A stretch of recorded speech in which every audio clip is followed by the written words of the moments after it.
Absolutely. You know, I told Jack Duncan, these seniors before this game, that win or lose, this is the last time they ever play on this floor. You know, win or lose, because if you move on, it's somewhere else. And I said, people are going to remember your last game. They are. They're going to remember the last game that you played on this floor, and then Jack came out and had 32 points and 15 rebounds. You know, and that's one of the biggest teams we've played, other than Lynn English. And Jack was a senior. We made it a point to tell these guys, they're a very young team. That kid's 6'6", he's a big boy, but he's probably 14 or 15 years old. He's a freshman, and Jack's a man. And I said, you got to treat him like a little kid, and you got to be the dad out there. And he went to work tonight.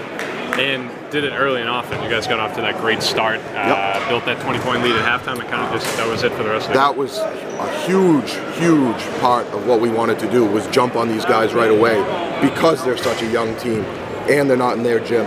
You know, young team, not used to this type of atmosphere, and if you get down, it's tough to get back. And we hit a lot of shots. We hit some free throws, which was nice. You know, I'm just so excited for these guys, because it's funny, you know, we won 18 games and win the conference, and yet all I read was how we were the underdog in our own gym as the 1 seed. Every newspaper, every podcast, every reporter that I saw had Malden Catholic winning this side of the bracket. Right? Not the Salem News podcast. Right. And I told these guys, you know, everybody had them coming out of this side and playing Belmont, and I'm like, you guys just won 18 games, and you're still not getting the credit you deserve. Not that, I mean, I don't need any extra motivation, but every now and then you can dangle that carrot in front of kids, and it works. And they felt it, and they came out tonight with a serious, serious attitude. Yeah, I almost had to say something to Danny V over there at the Herald. They didn't even mention you guys in D2. I was like, I said, the 1 seed. That's right. I told these guys, I go, I actually read an article today, and you were not even mentioned, and you're the 1 seed. Yeah, I go, it's almost not believable. I know. I understand maybe the NEC is not what it is, but if you look, there's a ton of tournament teams. Gloucester beat down Wakefield. Salem gave Winchester a good game. You know, there's plenty of good teams here. You see what Classical did, hanging on against English. It's not a cakewalk that people think it is. You know. And you've played a tough schedule. Yeah, we tried to. Yeah, you know, we played Newburyport twice. We knocked them off 2 times. They beat Drake-it, the defending champions out of the north. You know, played Lowell, which we talked about before. So we knew we were tested, battle tested for tonight, and I think it showed. 80 points offensively, that's pretty close to a season high for you guys. I mean, outside of Jack, what was working so well pushing the ball. Yeah.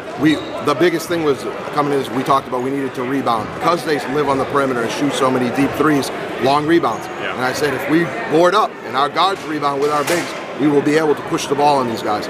They don't do a good job getting back because they're all standing around watching the ball from the perimeter. And we were able to push it, get a lot of layups, and we shot the ball very well also, which helps.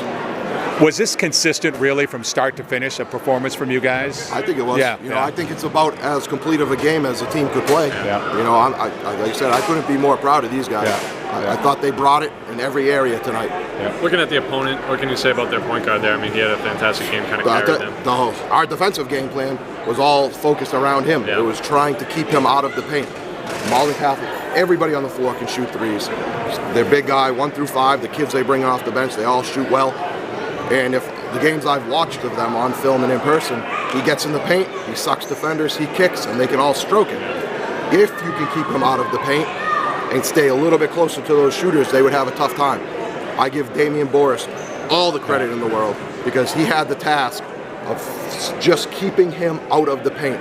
And for the most part, he did. And I told him, we will live with Felder shooting deep top of the key threes. I know he hit some, but that is fine. That's not his shot. He does a great job getting to the paint. He didn't do that tonight, and I credit Damian Boris and the rest of the guys behind him in help. Yeah, it's good for me.